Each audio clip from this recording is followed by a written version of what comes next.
Courage à rester serein, à faire preuve de la discipline, à travailler avec confiance et détermination.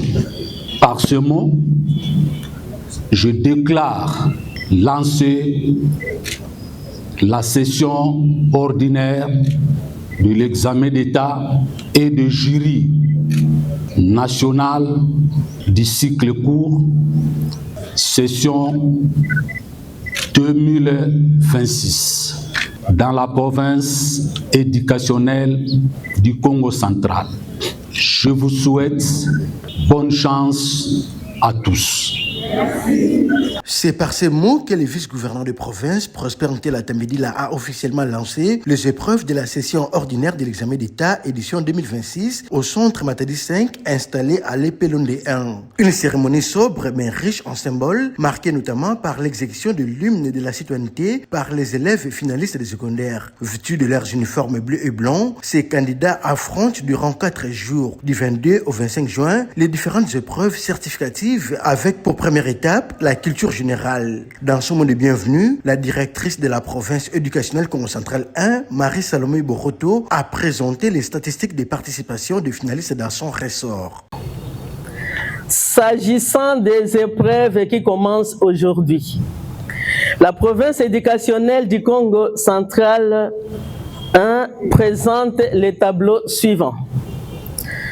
Le nombre d'élèves inscrits s'élève à 35 518, dont 17 121 filles.